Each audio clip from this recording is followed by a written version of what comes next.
are having a talk on storytelling and social change.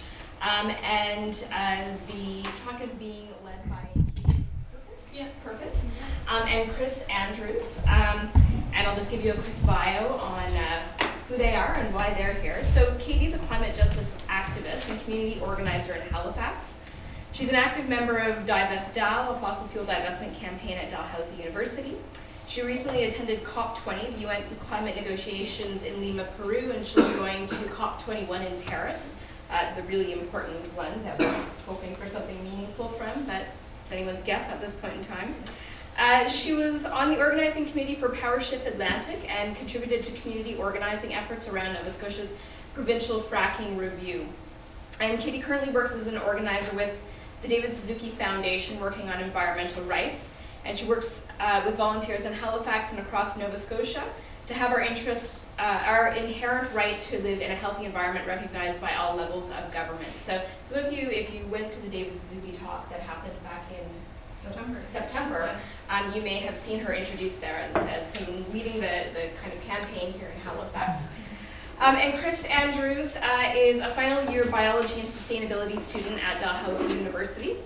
He's on the board of Dalhousie Student Union Sustainability Office and Environmental Program Student Society, and he's also an organizer with Divest DAL and the Halifax Blue Dot movement. There's lots of people who are now involved in that movement. So they're here to talk to us today about the work that they're doing.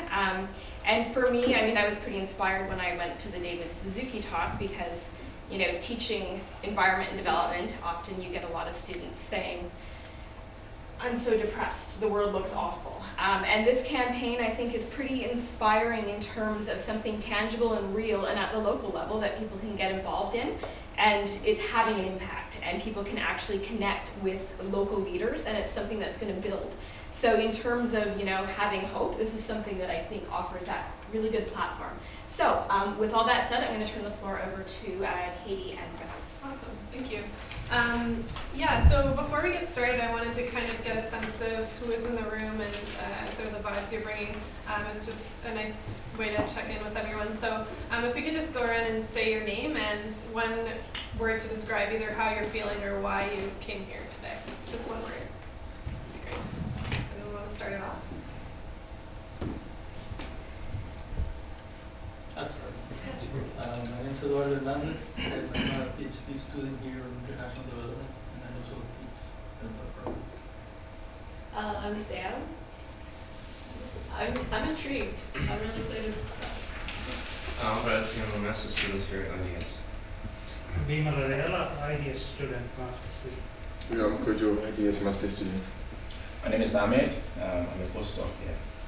My name is John. I'm the coordinator of a community-based conservation project here at SNCC. My name is Gavin. I'm a professor of development studies here. I'm Kate, also a professor in international development studies. I'm Tony Charles, the School of the Environment, and happy to see this happening. Well, awesome. Me too. As Kate was saying, I am an organizer with the David Suzuki Foundation, and I kind of came here. It's a kind of a short story, but really condensed. And I guess, as Kate said, pretty much until I was about 25, I had grown up listening to the problem of climate change, and it's sort of, for many youth these days, it's sort of a haunting message. We really don't know what the future is going to look like, and that's a really, it can be a really frightening and demobilizing story to be told over and over again. And until I was about 25, I really felt like there was nothing I could do, and I really couldn't have an impact. And the people who I was seeing who were making an impact, I didn't fit the bill. I wasn't badass enough for that. So it wasn't until I actually stepped into my first Divest DAL meeting that I actually felt like I could be part of that change. And it was within a few short weeks that I actually did feel pretty badass, and that I was, contributing to something really important. So that's sort of my little story of self, and we'll get into that later on today. So I grew up in Halifax, Kingston, and Ottawa, and had the fortunate opportunity to do the summer camp counseling thing there, and saw directly how influential being in that positive green space can be for kids. And growing up in high school, I always saw the environmental rights movement problem as a disparity between the language that science and that policy uses. And so I was really interested in coming to school, learning more about sustainability, but also learning more about science, because in terms of the movement and our understanding of the world, the science is there, but the will to act isn't. So in my school, I've explored how to kind of bridge that gap and did not find the magic bullet. But in my final year this year, and starting last year, I started to get more involved in community organizing. And that really, for me, is on the social side, what comes closest to bridging the two worlds. Those people are willing to hear and like sift through the peer-reviewed learnings to get to the root of what's out there, what's possible, and how to mobilize people. And then on the academic side, I got really into map making, which for me is like can be the bridge between the two worlds. It's a really powerful communication tool. So I'm here now because I got really stoked about community organizing and how that can get people excited and moving. Yeah, so before we get into the storytelling aspect of it, of this whole discussion, I really wanted to root it back to the topic at hand, or the problem that we have. So over 110 different countries around the world actually recognize their citizens' right to live in a healthy environment. So that's fresh air, clean water, and healthy food to eat, and information about the decisions that affect their lives.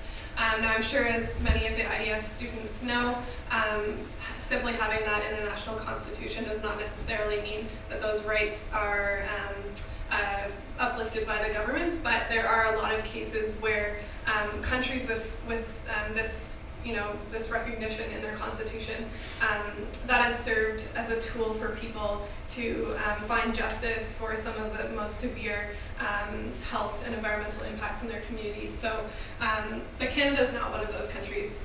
And for many people, that's really surprising. For like a jaded young person, not really that surprising at all. But for some people, it is quite surprising, especially in a country like Canada, where our values are really rooted in the natural world, and there's so much imagery that we, when we think about Canada, we think about the natural world, but in fact, there's a real disconnect between what our highest laws are saying and how we feel as people in Canada or Canadians. So the goal of David Suzuki's movement is to change that, is to get enough people signed on in Halifax to change the constitution locally, which then would translate up to change in the constitution provincially. And then I think it's in 2017 down the timeline, we'll get to that later, that we have the majority of the provinces sign on, so that we can actually add a bullet point to the Canadian Constitution that includes the right to a healthy environment, which entails clean air, fresh water, and good food to eat. This is the community organizing that we're going to get into, that would take like a mass movement of people. So there's already 65,000 signed on to the petition, and we have 14? What's the number of cities that have put it in the municipality? 13 municipalities. 13 municipalities. So maybe I'll clarify the levels of government. So at the municipal level, these 13 cities that we're talking about, which are the big blue dots, they're passing municipal declarations. These are aspirational declarations that support their citizens' right to a healthy environment. And by doing that, that catches the attention of the provincial leaders, that as well as all the people that are organizing. Those declarations are pointing to the fact that our provincial laws and our federal laws are actually silent. A lot of them are silent on the environment. So at the municipal level, we are going to see down the line more environmental bills of rights passed, like there are already in Ontario and Quebec. And then that will lead up to hopefully a change in the Canadian Charter of Rights and Freedoms. And that will only happen when 7 out of 10 provinces have are supporting of this idea. And those 7 out of 10 provinces have to represent at least 50% of the Canadian population. So just some clarity around that. 65,000 Canadians have already joined the movement, and over 85% of Canadians believe that we should have the right to a healthy environment, and many of those people actually believe that we already do. So, interesting. So that 65,000 includes the 12,000 volunteers.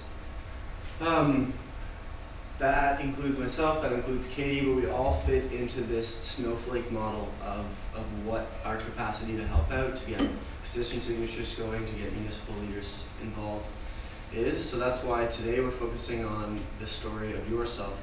That's why we intro with the story of ourselves, is because to figure out where you best fit in and can help out with this movement, it's really important to be in touch with what your skills are, what motivates you, what gets you going, why you're here in this room, right? So that you can find the part of that network that you will not only help out best, but get the most out of, learn the most from, right?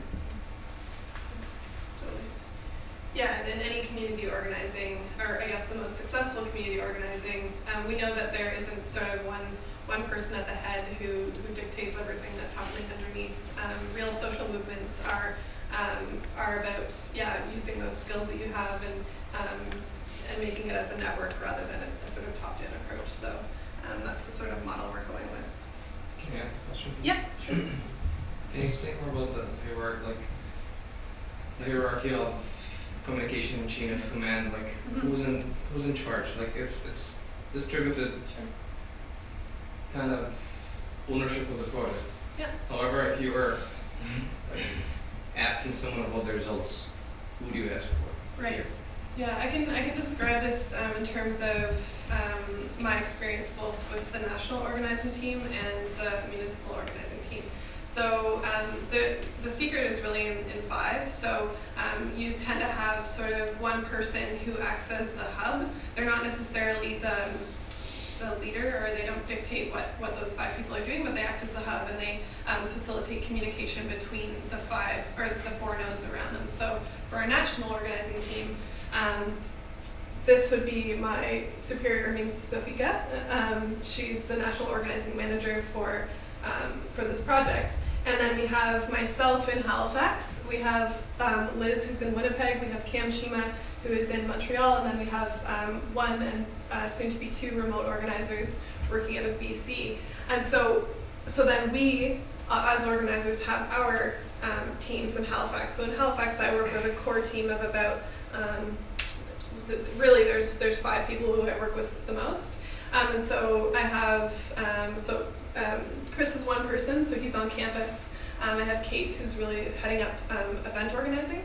And then there's also Kurt, who I work with, who does all of our data entry, and he has a team of people who once he gets petition signatures on paper, he shoots them out to the folks who want to be involved in, typing up data, because not everyone wants to take the streets and talk about it, right? But then for Kate, she really likes event organizing, so she has a team of folks in her local neighborhood who they organize tabling events and different things. So it's really, and I don't have to connect with Kate's people who are doing the tabling. I know that she's going to report back to me, and we're going to talk about those things, and she's going to kind of disperse her team. So yeah, that's the idea of the distributed leadership model. Does that make sense? Okay, cool. Yeah, so then just maybe to go back to the national campaign timeline. In May 2014 was when the pilot project was launched. So my superior, Sofika, she was leading the pilot project in Richmond, and in October they got the first declaration in Canada passed at the municipal level, which is really exciting. The Blue Dot Tour, which Kate brought up, was in the fall of last year, and since that time 12 more municipalities have signed on. And we're hoping that, in the next year or two, that at least 2 more provinces will pass environmental bills of rights at the provincial level. So hopefully that's Nova Scotia. That'd be really great. And then in the long term, that charter change. So this is definitely a long-term campaign. It's not going to come quickly, but the small wins are, which is great. Yeah. So to date, 13 different municipalities have already signed on. A lot in BC, a couple in Quebec, one up north that's Yellowknife, right? Yeah. None in Atlantic Canada yet. So Halifax would be huge. And there's local leaders in Halifax, in Vancouver, in Montreal, and in Winnipeg, Manitoba. Yeah, so we're really looking for Winnipeg and Halifax to be the next to major cities in Canada to pass declarations. So I think we're on the right path. We're almost there. So that is all to say that a lot of the time when we're talking about environmental campaigning or moving forward on a certain issue, we tend to focus on strategy, so the way that we're going to go about achieving our goal, the different actions that we're going to take to get there. So it might be a protest, or it might be government relations type work, those sorts of things. And we also talk. Sorry, this is a little bit off. We also talk about the function of our group, so how we actually structure ourselves to move forward. So talk a lot about the snowflake model and that for me personally. But I think what's especially important in any kind of social or environmental justice type work is that we also give equal, if not more weight to the reasons that we actually show up. So why is it that we come to meetings that we're, that are out of our personal time sort of thing? Why do we go to workshops like this one today? There's a motivation there that can't quite be captured from, it's not because you read some report about some statistic on climate change. That's not why you show up every day and sort of go above and beyond. So in building your story of self, we wanted to first get into why you're here, why maybe you feel blocked to create action or engage people. So anything that crosses your mind on a regular basis that gets you up in the morning, gets you excited about international development issues, about environmental issues, or anything that you feel really, really blocks that progress, really inhibits activity on that front. Yeah, so these are sort of... Anybody needs a pen or pencil? Just write down anything that you think motivates you to act, and anything that, any kind of feelings or situations that actually inhibit action for you. And if you need clarification on that, I'm happy to do that.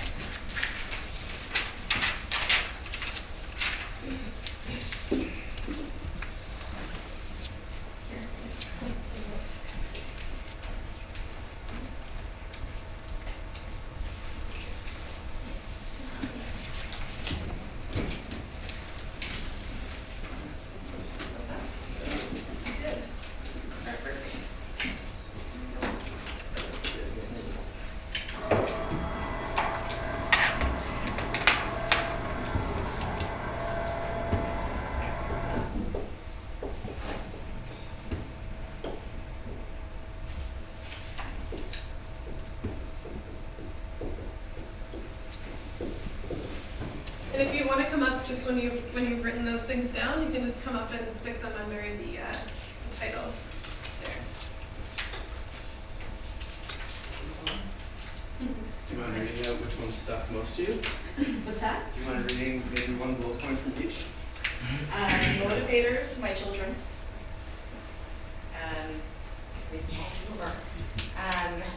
One of the inhibitors, not enough time. And then other broader structural factors and political, economic factors that block us from doing things.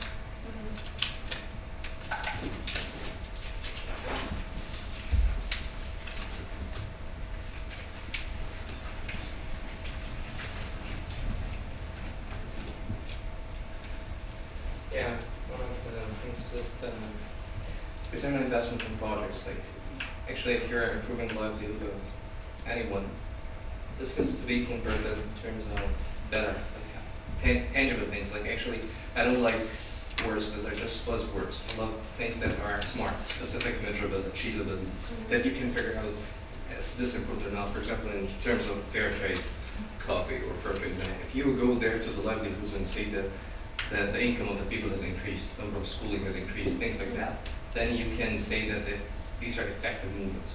If not, then like you will not be able to convince a lot of people. One of the inhibitors is the funding, how you're going to finance these projects in order to facilitate even just events like things like that.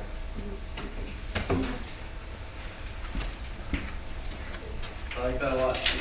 It's not necessarily the big onerous tasks, but the SMART goals, that's specific, measurable, achievable, relevant, and there's a timeline on it. right? Yeah. So those are give you the, not necessarily the gratification, but the, the proving that you're going in the right direction. Yeah. Yeah. Yeah, without those things, you can kind of spin your wheels. That's like a huge issue. And actually, like, you can get into controversial debates like without like solid figures. However, like sometimes there are things that will never be converted into figures, but you can see, like, for example, if you're making a project about improving the knowledge in a specific community, so that you're having like 2 libraries, and then but the quality of the people either reading or not, you cannot judge it just by the number of word books. Like this is something very qualitative. However, if you can see that the number of people going into the library has increased by an X percentage, this is going to be. Yeah. Did you want to share the ones that you put up? Yeah, I mean, I think in terms of inhibitors, it's a couple things that people have already mentioned. So lack of time, also lack of resources, so money, connections, that sort of thing. In terms of motivators, I think the big one for me now is, these are uncertain times, so that sense of uncertainty, maybe a little bit of fear of what the future. I think it's kind of really been brought home post 2007, and that translates into environment and conservation as well. That's interesting. Typically, we list fear as an inhibitor for action, but you're listing it as one As a of your motivator. motivators. Okay, so There's read a a certain motivator. strength in that too, though, right? Sorry? There's a strength in that too, though, I right? think so. Yeah, so I think what people shared, does anyone else want to share anything that they have written down in front of them? Yeah. I feel like part of the problem is that we feel that, which is kind of both, is that we feel that environmental change has to be something that has to be agreed in big meetings, in parties or Peru. But in the end, we are the ones who go to the supermarket, who decides what to buy, who decides to support Walmart or somebody else. Like for example, the controversy about Target. Target is closing because Canadians didn't go to Target. I'm sure like they didn't want to lose anyone. I mean, they may have done good plans or bad plans, that's a different thing. But ultimately, we are the ones who make a difference. So I feel like we have to understand that climate change happens because of each one of our decisions. But at the same time, when you see that Gangnam Style video is seen for so many millions of times, and then the time you have your campaign, you only get 65,000, which is not to say that it's not a great achievement, but at the same time, you compare one and the other, and figure like, do really people care about climate change? Maybe that's why nothing happened. Sure. One of the inhibitors I feel like is I just feel like it's my first year, so I just feel like so young and so like, I don't know enough about things yet to really feel like I can just delve in and be like, here, I'll help change, because I'm like, I don't know what I'm doing. So it's like, really just trying to learn is like a big inhibitor. But like motivators is, because I'm in my first year, it's my future, it's my friend's future, it's my kid's future, it's just, in my lifetime, it will be a massive problem, so why not start it now to try to fix it? I can really relate to that, like the self-doubt, and I mean, I didn't even start thinking about going to meetings about environmental or social justice issues until my 4th year of undergrad, and I give myself my handshake sometimes because there's so much opportunity on campus for that. So, and that all just comes down to doubting myself. Do you mind if I read out what you just wrote, or do you want to? Oh, sure, you can write it. So you wrote the power of I / the power of the masses, I can / we can. And that's like a really good tidbit for what the talk today is about. So we're going to focus a lot on the story of what motivates or what inhibits your action.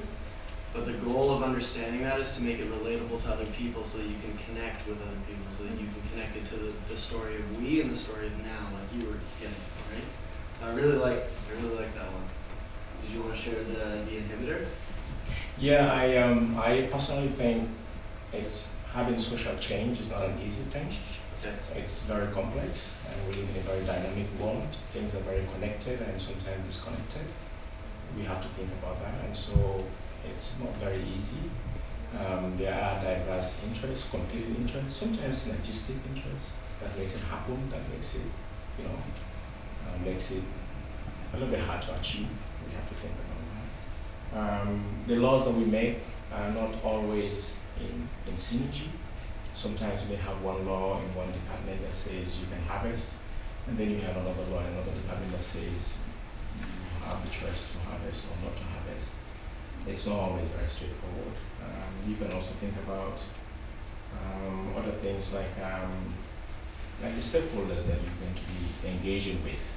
Sometimes some are very proactive, sometimes some are not interested because they think their values are not part of the platform that you're raising. So it's a bit of a complex one, I would say. So that makes it very difficult to achieve social change. And that's where the we part becomes necessary, right? Yeah. Those are the kind of changes that you can't do by yourself, but you don't need to be the only person, right? Getting yourself in that situation, you'll learn a lot. So. Any other thoughts from folks in the room? Sure.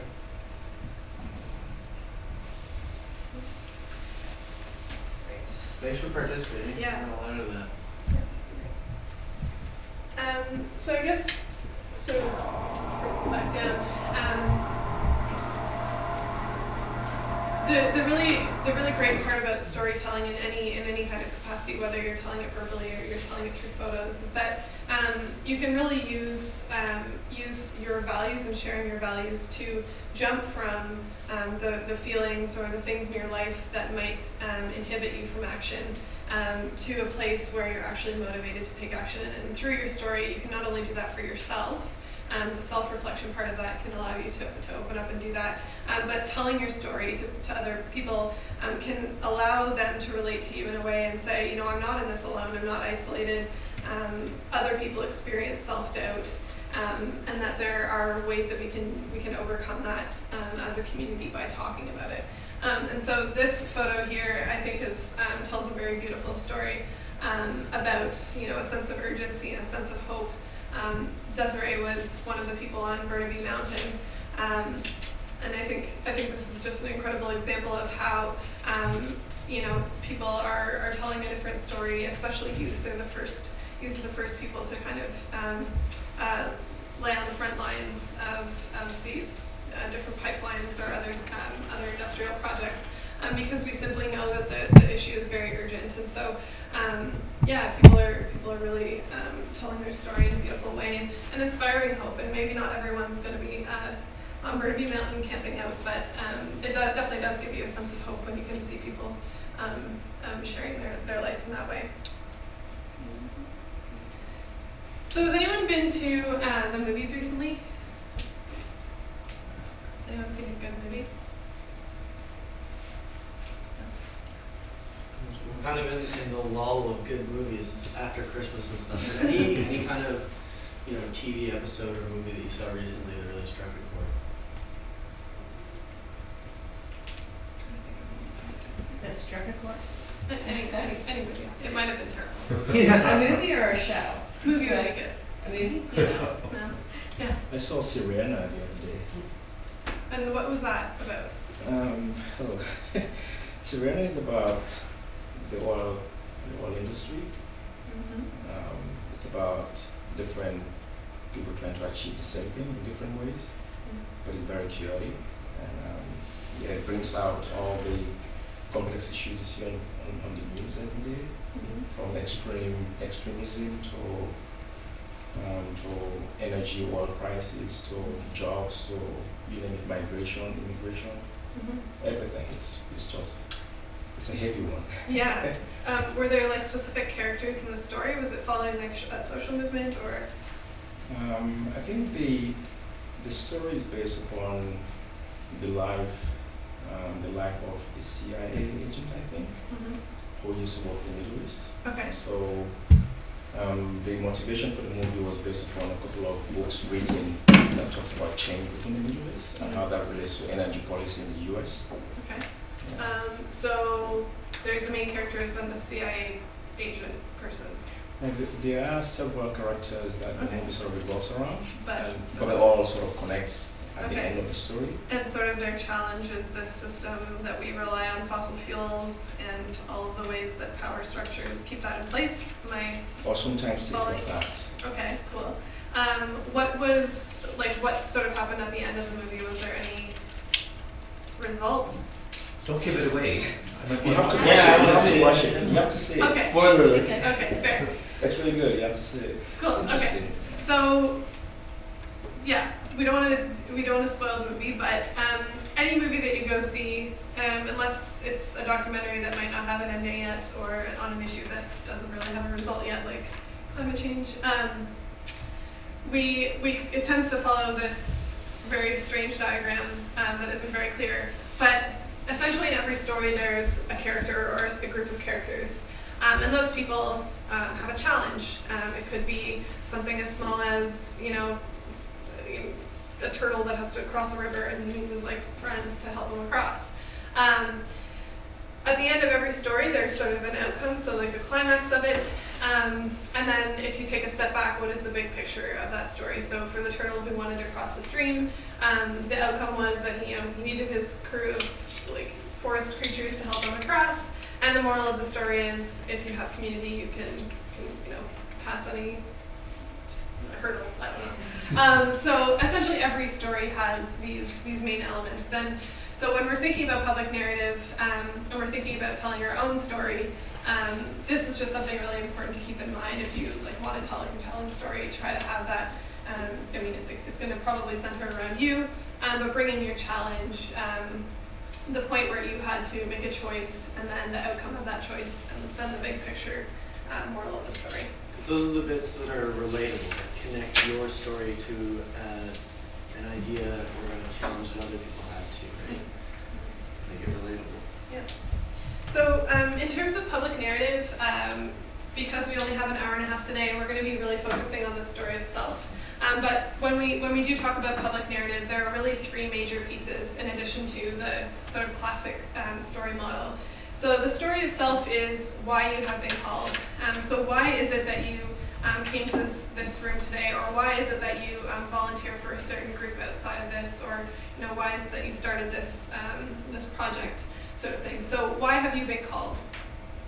The story of us is that connection piece. So how does your story or how does your issue connect to the people that are around you in the room? So for me, as a community organizer and as a youth, my story is really about my apathy towards the climate issue, and then how I sort of was motivated by youth around me and built a sense of community around that. So that's really my story of self, and moving into the story of us is that as a community you can take action.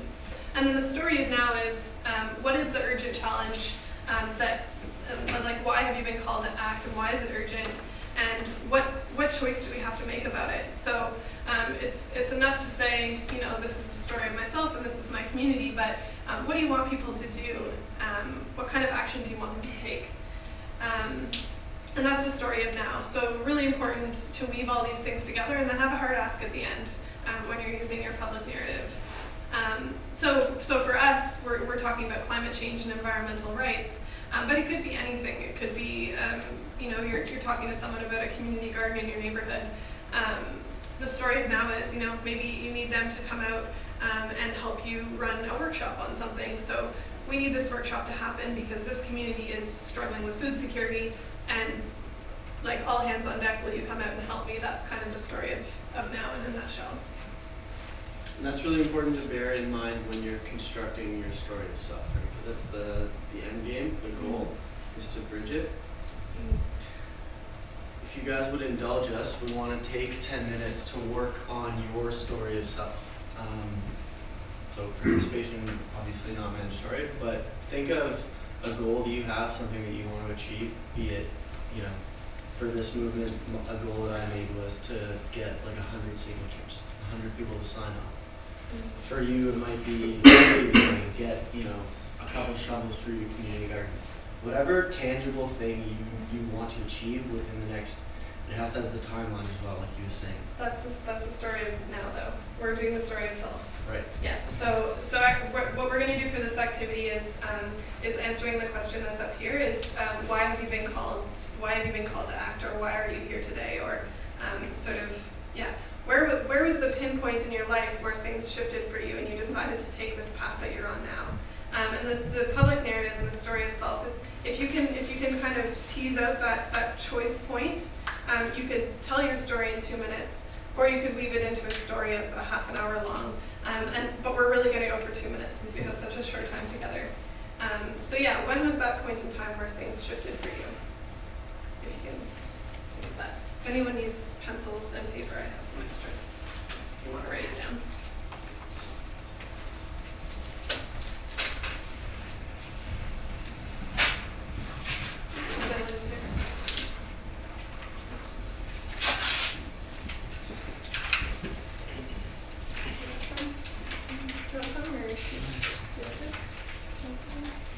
Sorry, it's not very neat, but.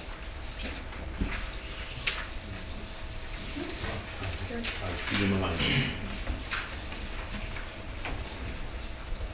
Everyone's had enough time though to get it all on paper. Get some coffee. It's very quick. So what we'll do now is get into teams of 2, and each of you will share what you're comfortable sharing with the other for your story itself. So that's a different kind of practice. It's one thing to have it on paper, it's another thing to get it out and communicate it effectively. And then for 2 minutes after that, the person who is doing the listening will coach the other person, coach, critique. We're going to focus on what could be improved, what didn't come across, not necessarily be like, oh, I really like this, or this sounded really good, but what could be communicated more effectively. And then we'll flip-flop, the other person will share, so the person that just did the work team will share.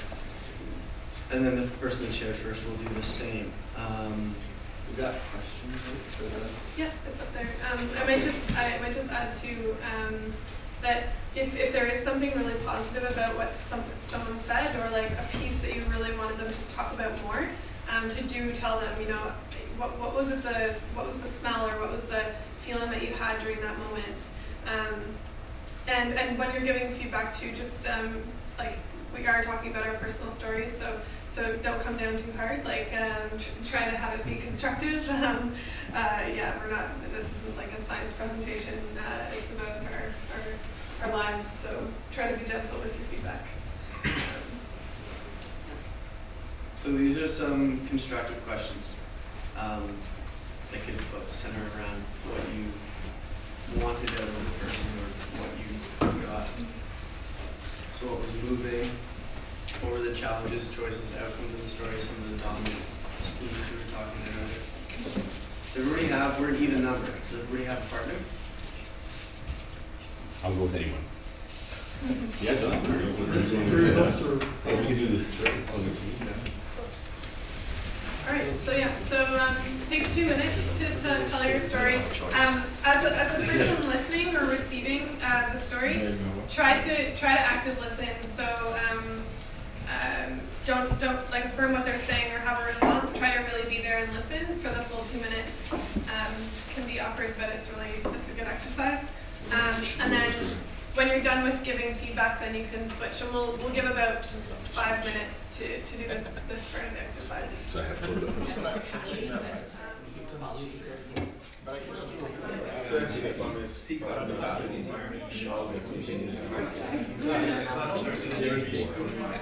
Does anybody feel like sharing a bit of what they got from the active listening bit, what they maybe heard from their partner, in terms of the moral character or the, no?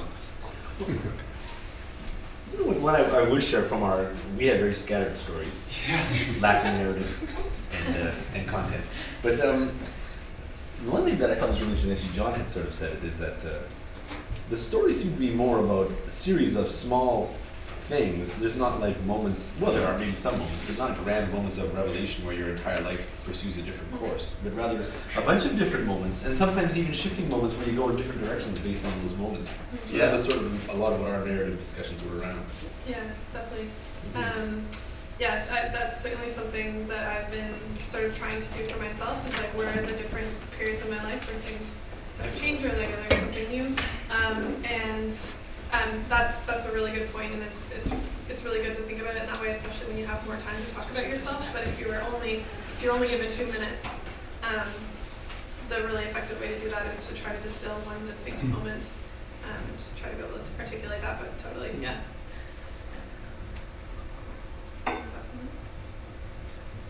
Yeah, I think that's what makes it relatable too, right? That there's not this like grandiose moment that really transformed who you are and who you want to be, but that there's like individual moments where you do feel like you're being called to something, right? What about for people who are sharing any reflections on going through that exercise of talking about yourself? It's pretty hard sometimes, eh? Sometimes I feel like you're talking about myself.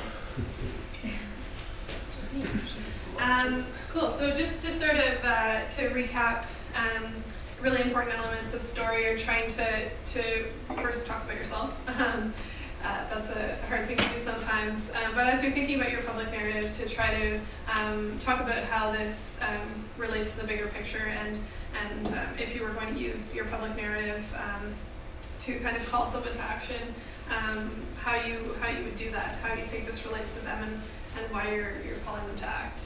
And then public narrative 2, to try to think about that, you as a character in this bigger story. So what's the challenge, the choice you had to make, and the outcome of that, and the moral of the story. And that's all to say too that for folks who have never done a storytelling workshop before, or for people who have, storytelling is very much a practice, and it's a kind of a lifelong journey of figuring out that public narrative, and it's obviously always changing and evolving as situations happen in your life. So to just know that you might not feel like a pro after an hour and a half session, but that it's something you can always work on and practice and develop. So we were going to hand it over to Barack Obama, who is a masterful storyteller. On that note, here's a pretty polished story. Yeah. Oh Your- no, I might have to come on my interwebs. So we did, Dave Suzuki came by at the beginning, at the kickoff, if you remember the graph. And he came by when we were doing a similar style seminar to this one, but it was like 2 days, and we explored the whole ideology really of storytelling and what the movement was going to use that to achieve. This is a very abridged version of something that will take a lot of practice. And if you remember back to me and Katie's stories at the beginning, they weren't might not have established the most effective connection with you guys. It really is something that takes practice to appeal to such a broad audience. But this guy right here has really done a fantastic job weaving his story of self into his vision of the future and right now. So we can get that to work. It's only 8 minutes long, but makes you feel things. Oh, yes? In 2004, then Illinois Senate candidate Barack Obama delivered the keynote address at the Democratic National Convention in Boston. He spoke about his personal background and about the Democratic Party. Here is that speech in its entirety. Thank you. Thank you, Dick Durbin. You make us all proud. On behalf of the great state of Illinois, crossroads of a nation, land of Lincoln, let me express my deepest gratitude for the privilege of addressing this convention. Tonight is a particular honor for me because, let's face it, my presence on this stage is pretty unlikely. My father was a foreign student, born and raised in a small village in Kenya. He grew up herding goats, went to school in a tin roof shed. His father, my grandfather, was a cook, a domestic servant to the British. But my grandfather had larger dreams for his son. Through hard work and perseverance, my father got a scholarship to study in a magical place, America, that shone as a beacon of freedom and opportunity to so many who had come before.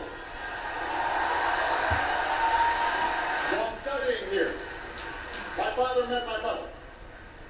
She was born in a town on the other side of the world, in Kansas.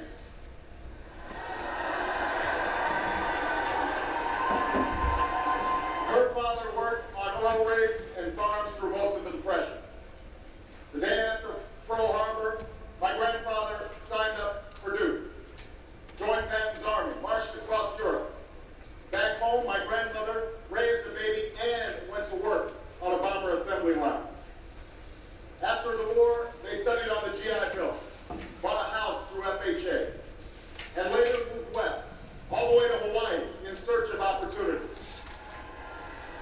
And they too had big dreams for their daughter. A common dream born of two continents. My parents shared not only an improbable love, they shared an abiding faith in the possibilities of this nation. They would give me an African name, Barak, or Blessed, believing that in a tolerant America, your name is no barrier to success. They imagined me going to the best schools in the land, even though they weren't rich, because in a generous America, you don't have to be rich to achieve your potential. They're both passed away now. And yet I know that on this night, they don't look down on me with great pride. They stand here, and I stand here today, grateful for the diversity of my heritage, aware that my parents' dreams live on in my two precious daughters. I stand here knowing that my story is part of the larger American story, that I owe a debt to all of those who came before me, and that in no other country on earth is my story even possible.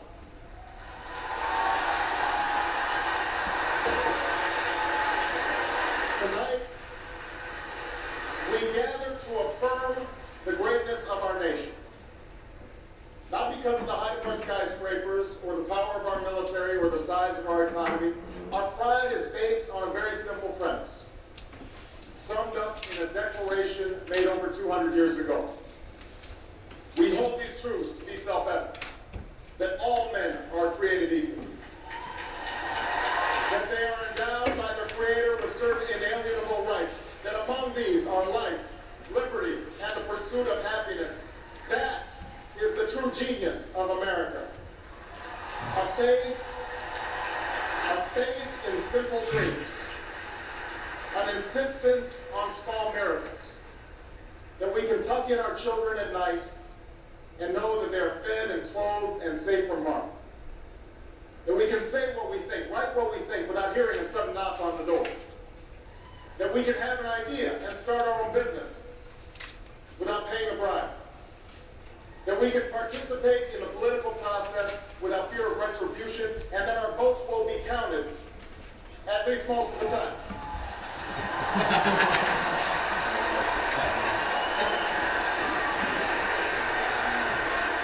This year, in this election, we are called to reaffirm our values and our commitments, to hold them against a hard reality, and see how we're measuring up to the legacy of our forebears and the promise of future generations.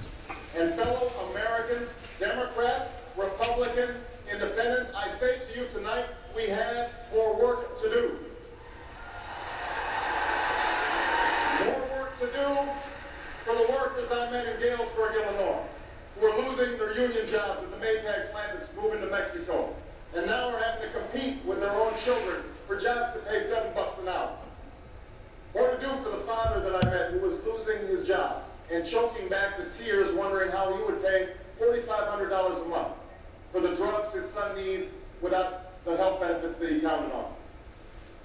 More to do for the young woman in East St. Louis, and thousands more like her, who has the grades, has the drive, has the will, but doesn't have the money to go to college. Now, don't get me wrong, the people I meet in small towns and big cities, in diners and office parks, they don't expect government to solve all their problems. They know they have to work hard to get ahead, and they want to. Go into the collar counties around Chicago, and people will tell you they don't want their tax money wasted by a welfare agency or by the Pentagon. Go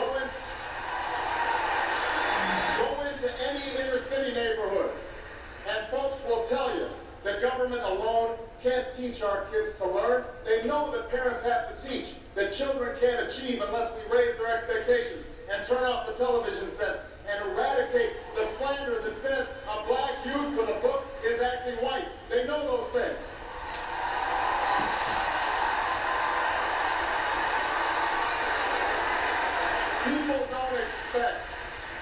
People don't expect government to solve all their problems.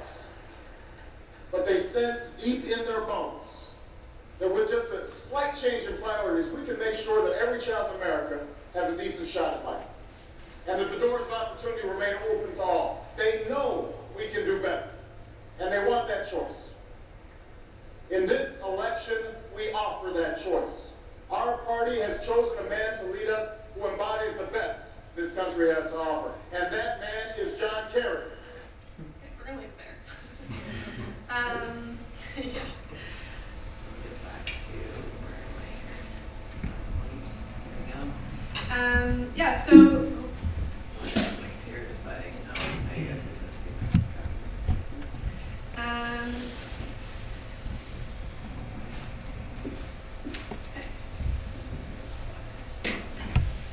So is there anything from that story that really hit you, that really kind of hit home?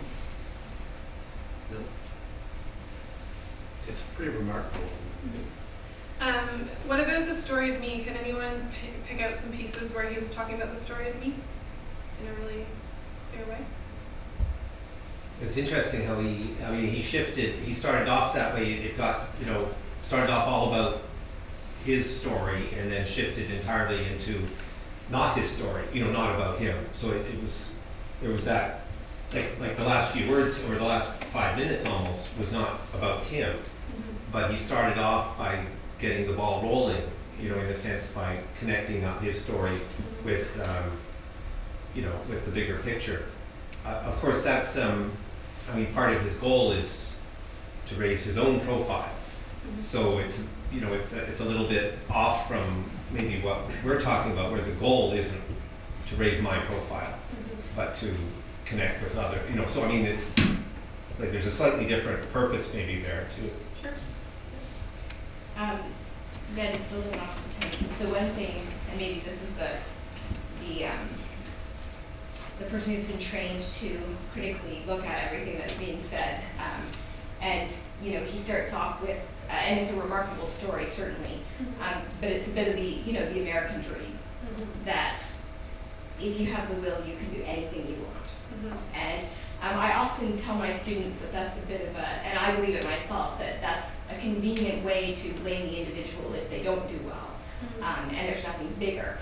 So him connecting it up then to the fact that there are real problems in the United States, and government is necessary, and people are losing union jobs. I think if the narrative is just about self, which obviously is not here, then that's a problem because it puts a microscope on the individual as the driver of change.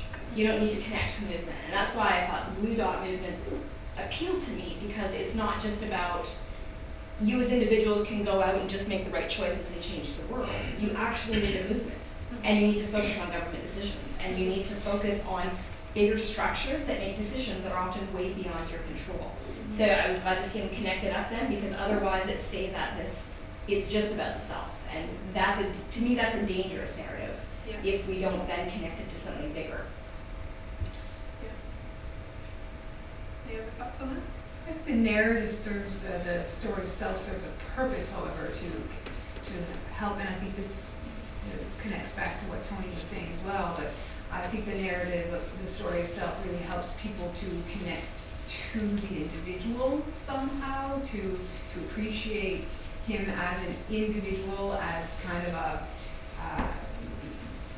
not somebody above or beyond their capacity or their reach, so it makes them a little bit more human, and then allows them to more readily connect to what he's going to say next.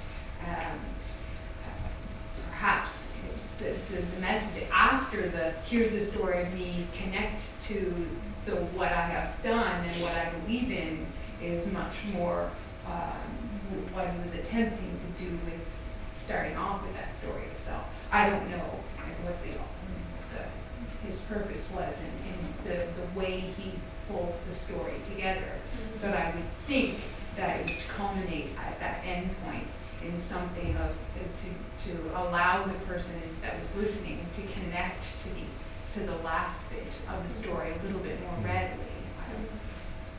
Yeah, that's kind of what I'm getting out of it too, is that like the American story is really a story that so many people can relate to, is that feeling that, like, you know, everyone has their kind of personal challenges or personal things that they need to bear and overcome, and that whether that's, you know, something seemingly insignificant or it's a very lifelong battle, that we all are faced with those kind of challenges.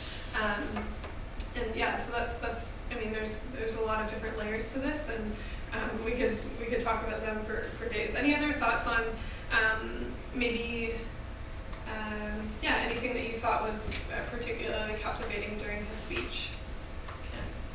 Actually, I feel like the speech shows in part why we have such a hard time dealing with issues like the environment. When he made his speech, he talks about things that evidently are important to him. And he talked about education, and he talked about health. And during his 8 years in government, he has tried to do something about that. But at the same time, he talked about the possibility of people being able to talk without somebody knocking on their door. Yet, during his government, there's been all these expenditures and effort to try and sneak out on what people are doing, right? Which contradicts what he's saying. He said people don't want the Pentagon to do that, to waste their money, right? And yet they're still doing that. So I figured that part of our human drama is that, you know, there are things that we say that we care, and we genuinely care, and we genuinely make an effort, and there are things that we know somehow notionally, and, you know, at some level that we care, but then our actions don't really reflect on that, or reflect that much care. And I feel that's part of the problem. That was kind of the problem I was making before. You know, people go and do thousands of likes and watch hours of videos, but then yet they can go into the Pluto website and sign up in 2 minutes.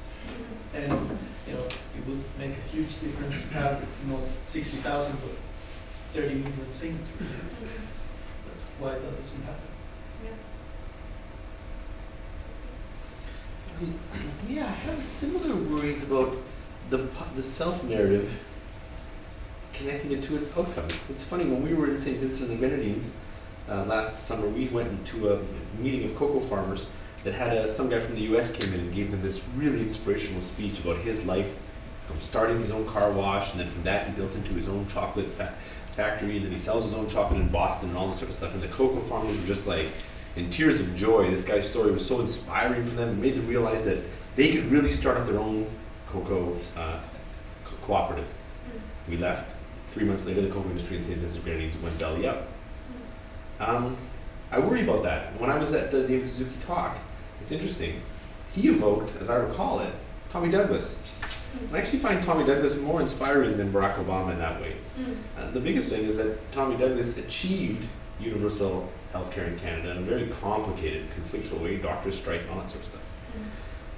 I mean, I still respect Obama for what he's trying to do, but I'm not sure that the movement he built was very emotionally connected to him to get him elected, but I don't know if it had the strength to push forward some of the more ambitious reforms that he suggested he could do. Right. So I'm a little, I kind of like prefer the Tommy Douglas story, not because it's just about Tommy Douglas, he's a very interesting figure, but because it's about the political success of Tommy Douglas' story. This conversation is almost like we're not even talking about Obama's political success or failures, we're just talking about the man Obama. Yeah, and so I think that's a really good point to make, is that like in showing this, the intention was only to show it as an example of storytelling and not actually like reflect on what happened in the 8 years, or I guess many years after this speech was given. But I think like the simple ask here that he had was like to vote for this person, right? But that does come out.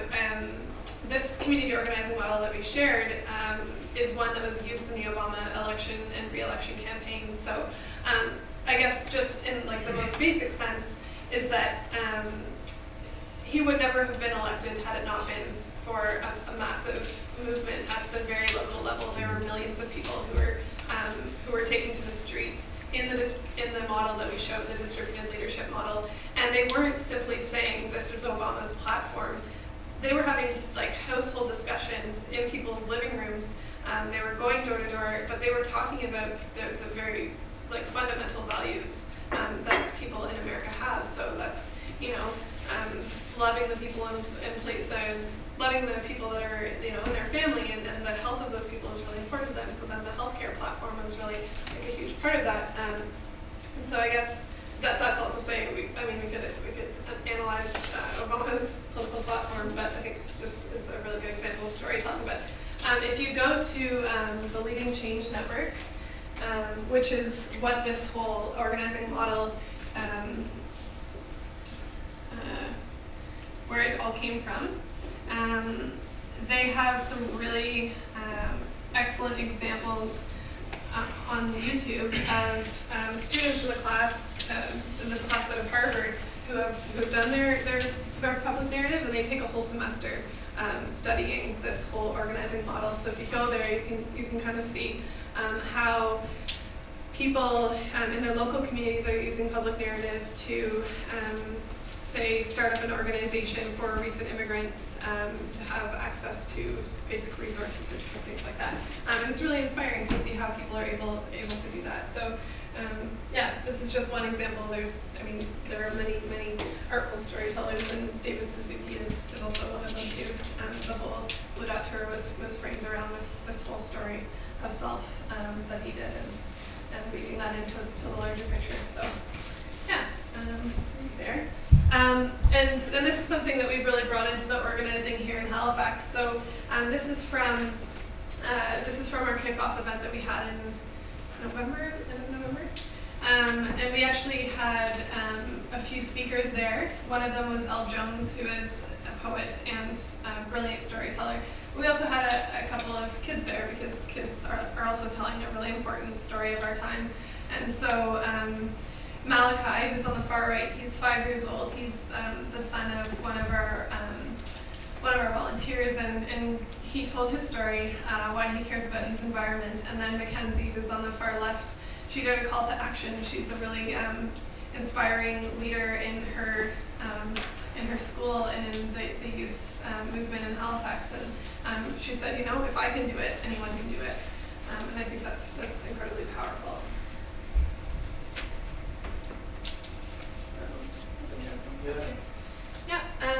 So I guess that's all to say that you know, whatever your cause is, storytelling is a lifelong practice, and there are people who've been doing it for a long time. So definitely your homework is, I guess, to think about your public narrative and how it relates to the work that you're doing.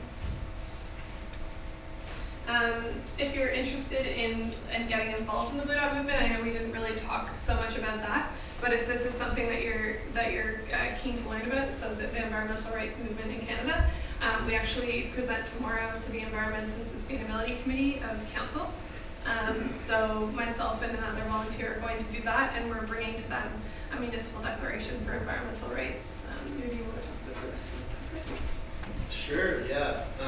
Just in terms of getting a stronger platform for that proposal that Katie's putting forward to the Sustainability Standing Committee. In early March, there's going to be a cross-country competition for university campuses. So it'd be great to have somebody on SMOO campus who is heading that up.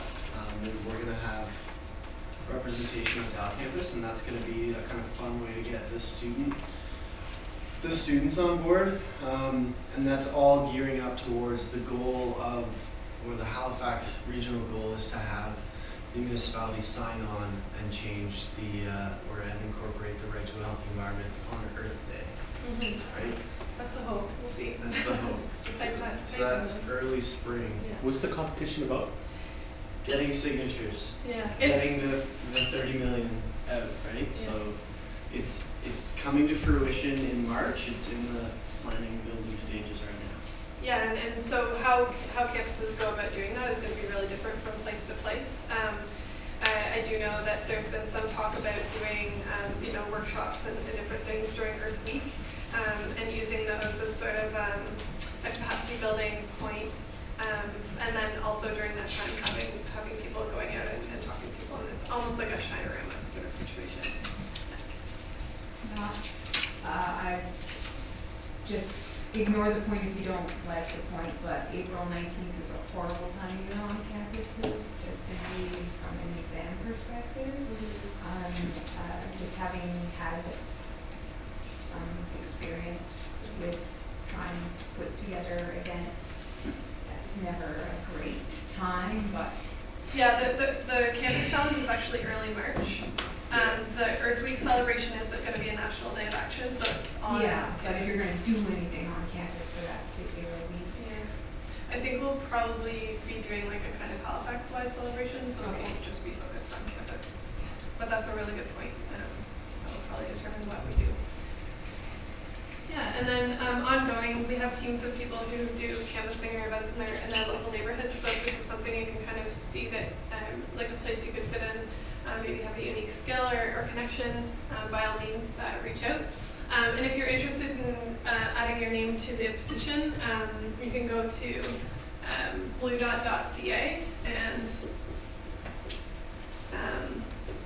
there's once you fill in your name, you can see that cool map that we showed where it has clusters of people, and you can zoom in so you can see where Nova Scotia people are really have really taken this up. Yeah. Any questions? We only have a couple minutes left, but any questions or comments? Yeah, we can stick around for questions if you guys have any pressing questions, comments, queries, concerns. Your timeline, I think, had a point on it that, if I'm remembering right, that recognized what for this year is hugely the big issue for this year. Maybe that's not. When I saw E-Day, I figured that's referring to the election, but maybe it's not, because the only thing that really matters this year is the federal election coming up. Because 4 or 5 years from now, we may not have much left. Yeah. Already, we don't have environmental legislation in the country, really. I mean, it's been gutted. We don't have. We have huge numbers of scientists that have been basically laid off from monitoring pollutants in the ocean. Like imagine 4 or 5 years from now. So I'm wondering, do you have any sort of focus on this year's election? Yeah, there's been a lot of discussion about how environmental rights will relate to the federal election, and there's a lot of background, like sort of I don't want to say backdoor, but there's a lot of political work being done, especially with the NDP. The NDP actually, one of their members of parliament introduced an environmental bill of rights in the House of Commons recently. By no means does that mean it's going to be a thing that moves forward, especially in election year, but it does signal that, at least as one of the main political parties, that this is on the map for something coming down the line, and it's definitely a signal of what their platform might look like. And so in the event that we do have, a liberal government, and the possibility of sort of cooperation between, NDP, Liberals, and Greens, that does sound incredibly promising, especially if there's the movement behind it. So yeah, we don't really know how environmental rights is going to play into the federal election. It definitely is a huge issue.